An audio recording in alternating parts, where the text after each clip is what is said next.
Hello student, in this video we are going to discuss chapter 11 reproduction in plants. Reproduction. What is reproduction? Reproduction means producing new livings of same kind. क्या मतलब है reproduction का कि उसी प्रकार के all living things को produce करना पैदा करना कहलाता है रिप्रोडक्शन और it is a important one of the important characteristic of living organism. हमें ये भी पता है रिप्रोडक्शन जो है लिविंग ऑर्गेनिज्म की एक इम्पॉर्टेंट प्रॉपर्टी में से करेक्टरिस्टिक में से एक है क्योंकि हमने पढ़ा है हर एक लिविंग थिंग क्या करता है रिप्रोड्यूस देयर ओन काइंड अपने जैसे. अब कुछ एनिमल्स हैं वो रिप्रोड्यूस करते हैं बाय एग. वो क्या करते हैं वो उनके न्यू बेबीज निकलते हैं एग से और कुछ हैं जो give birth to the young ones. ठीक है, ये आपको अच्छे से पता है. अब इस चैप्टर में हम लोग पढ़ेंगे plants. Plants bear flowers which form seeds and this seeds give rise to the new plants. हमें पता है प्लांट जो है उसमें फ्लावर होता है. फ्लावर से क्या होता है सीड और सीड से ही नए न्यू प्लांट्स आते हैं. लेकिन अब हमको अच्छे से पता है लेकिन अब हम पढ़ेंगे different mode of reproduction in plants की प्लांट्स में किस किस तरीके से भी इसके अलावा भी किस और तरीके से रिप्रोडक्शन हो सकता है. मेनली जो reproduction is are of two kind. Reproduction को हमने टू ग्रुप में डिवाइड किया हुआ है. नंबर 1 असेक्सुअल रिप्रोडक्शन और नंबर 2 सेक्सुअल रिप्रोडक्शन. तो दो मोड है रिप्रोडक्शन के sexual and asexual reproduction. In asexual reproduction the new individual is reproduce by single parents. Asexual reproduction में केवल सिंगल पेरेंट्स चाहिए होता है. उससे क्या होता है नया जो बेबी है या न्यू इंडिविजुअल है वो पैदा हो जाता है. अब जनरली जो असेक्सुअल रिप्रोडक्शन के जो हैं बहुत सारे डिफरेंट मेथड हैं. जैसे कि नंबर 1 वेजिटेटिव रिप्रोडक्शन.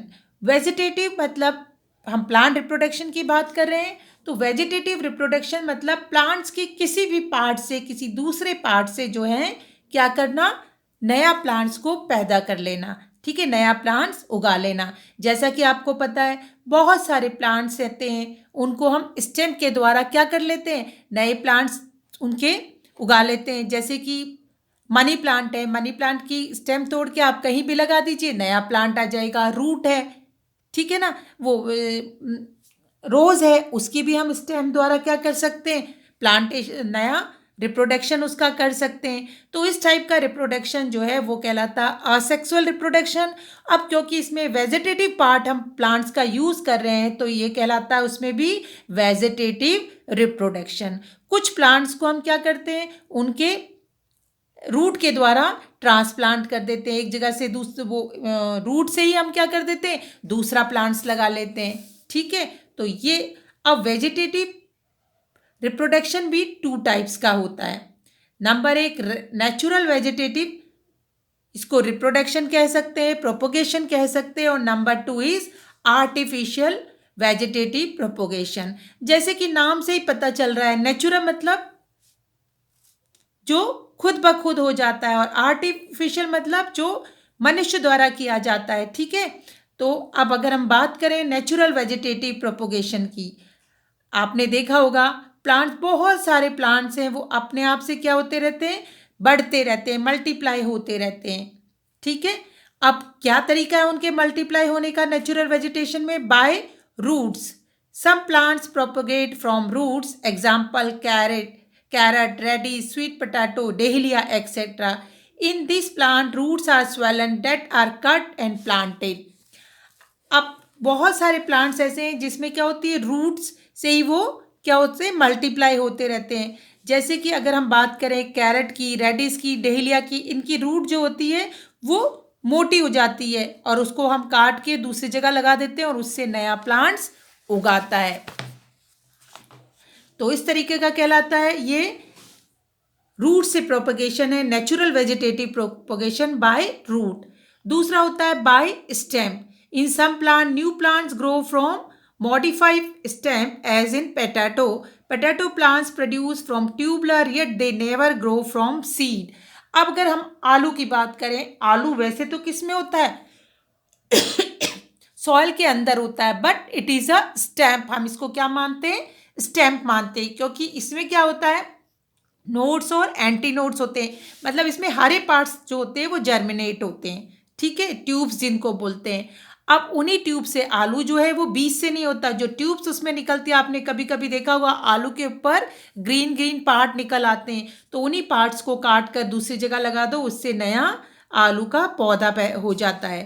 ठीक है, तो ये था आलू किससे होता है? बाय स्टेम से, और बाय रूट से हमारा रेडिस हो गया, कैरेट, डहेलिया, ये रूट से होते हैं.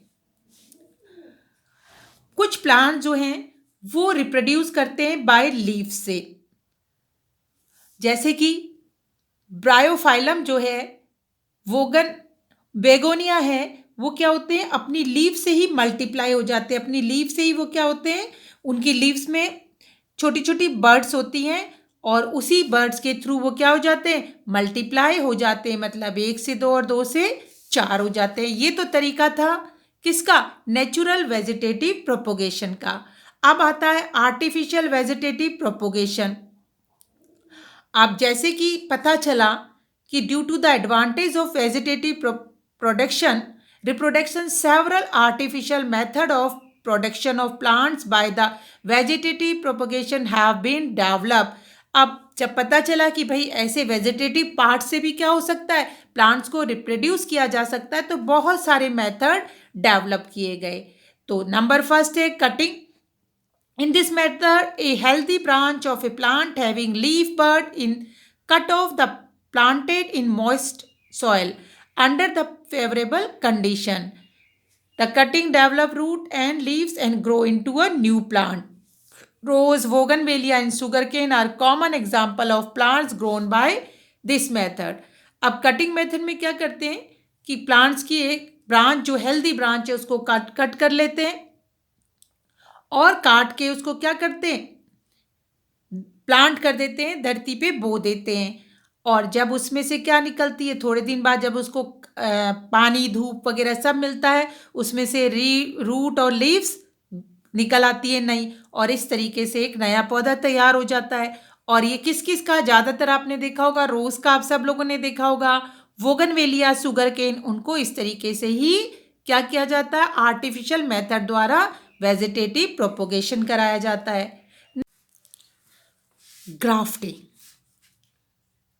This is very common method used by the horticulturists to grow rose, mango, apple, pear, guava and many other plants for developing new variety. Grafting जो है जनरली हॉर्टिकल्चरिस्ट जो क्या करते हैं? स्टडी करते हैं या काम करते कह सकते हैं फ्लावर्स पे, फ्रूट्स पे. तो वो लोग क्या करते हैं? ये एक बहुत ज़्यादा कॉमन मेथड है उनके द्वारा यूज़ किया जाने वाला. इससे बहुत सारी वैरायटी हम किसकी? गुआवा की, पियर्स की, एप्पल की, मैंगो, रोज़ की वो लोग बनाते हैं. This method is employed to develop new variety of plant. Plant की नई वैरायटी डेवलप करने के लिए इस मेथड का यूज़ किया जाता है. अब इसमें होता क्या है? इसमें एक होता है रूट पार्ट. एक रूट पार्ट ले लेते हैं, एक प्लांट की रूट ले लेते हैं जिसको हम स्टॉक कहते हैं, और दूसरा जो प्लांट होता है जिसको हम चाहते हैं वो प्लांट उगे, ठीक है ना, उस प्लांट का हम क्या ले लेते हैं? स्टेम्प ले लेते हैं, जिसको हम कहते हैं स्कॉइन. अब स्टॉक और स्कॉइन को हम ऑब्लिकली मतलब तिरछा काट के और एक दूसरे के साथ फिक्स करके चिपका देते हैं. ठीक है, इस तरीके से जहाँ से कटिंग दोनों की है, दोनों टेढ़ा काटे हुए हैं और दोनों एक साथ एक दूसरे से जुड़े हुए हैं. और इस तरीके से हम क्या करते हैं? एक नया प्लांट डेवलप करते हैं. जो स्टेम होती है, ठीक है, वही प्लांट जो है वो डेवलप होता है. थर्ड मेथड है आर्टिफिशियल वेजिटेटिव प्रोपोगेशन का लेयरिंग. इसमें क्या करते हैं? इस मेथड से हम जैस्मीन, बोगनवेलिया, स्ट्रॉबेरी, इन जिनकी सॉफ्ट स्टेम होती है उन प्लांट्स को हम रिप्रोड्यूस करते हैं. In this plant lower branches of stem is bend so that part of stem is buried under the soil. इसमें क्योंकि जो लोअर स्टेम होती है प्लांट्स की, एक तो वो क्या है, सॉफ्ट है, वो नीचे झुक जाती है, बैंड हो जाती है और धरती पे दब जाती है, मिट्टी में दब जाती है। The growing tips remain above the soil surface. After some time root grow from the stem part buried in the soil. थोड़े दिन बाद क्या होता है, जो स्टेम का पार्ट धरती के सॉइल में, मिट्टी में दब गया था, उसमें जड़ें निकल आती हैं, ठीक है ना। और इस तरीके से क्या होता है, एक न्यू प्लांट डेवलप हो जाता है। उस प्लांट को वहां से कट करके उसके पेरेंट्स प्लांट से दूसरी जगह दूसरी जगह प्लांटेशन कर दिया जाता है, दूसरी जगह उसको बो देते हैं। इस तरीके से एक नया प्लांट्स रिप्रोड्यूस हो जाता है। Last one is tissue culture. Tissue culture, in this method tissues are selectively picked up from the tip of healthy plants and placed in the nutrient medium under suitable condition. इसमें हम क्या करते हैं, एक medium ले लेते हैं या कह सकते हो टेस्ट ट्यूब ले लेते हैं और उसमें एक प्लांट का जो टिप है, ठीक है, वो डाल देते हैं, टिप काट के डाल देते हैं। उसमें टिश्यूज़ हैं, वो टिप क्या है, टिश्यू है प्लांट की।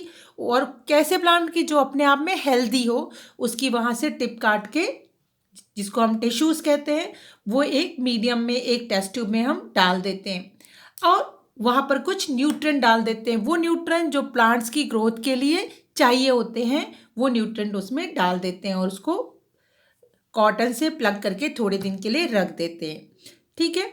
थोड़े दिन बाद क्या होता है, जो वो टिप है जो हमने डाली थी, टिश्यूज़ डाले थे, उसके सेल जो है बढ़ने लगते हैं, ठीक है ना। और उसको बोलते हैं हम, थोड़े दिन बाद वो बड़े हो जाते हैं, उसको हम कहते हैं कैलस। उस कैलस को फिर हम वहाँ से निकालते हैं और दूसरे मीडियम में, दूसरी टेस्ट ट्यूब में डाल देते हैं। ऐसी टेस्ट ट्यूब में हम डालते हैं जिसमें क्या हो, प्लांट्स हार्मोन्स होते हैं। प्लांट्स हार्मोन्स जो क्या होते हैं, उसके डिफरेंट पार्ट्स को बढ़ाने के लिए, प्लांट्स के डिफरेंट पार्ट्स को इंक्रीज करने के लिए, उसकी ग्रोथ के लिए हेल्पफुल होते हैं। तो अब प्लांट्स हार्मोन के बीच वो क्या है, छोटा सा जो टिश्यूज जिसको कैलस हमने कहा था, वो डला हुआ है। थोड़े दिन बाद वो क्या हो जाता है, एक प्लांट बन जाता है, प्लांटलेट बन जाते हैं, छोटे छोटे पौधे बन जाते हैं और उनको वहाँ से निकाल कर सॉइल में लगा दिया जाता है, प्लांटेशन कर दिया जाता है।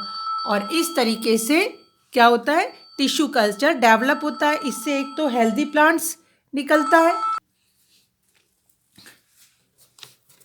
और इस तरीके से टिश्यू कल्चर से हम एक हेल्दी प्लांट्स को डेवलप कर सकते हैं। ये एक आर्टिफिशियल तरीका है वेजिटेटिव प्रोपोगेशन का। तो student, read this chapter carefully. Have a nice day. Goodbye.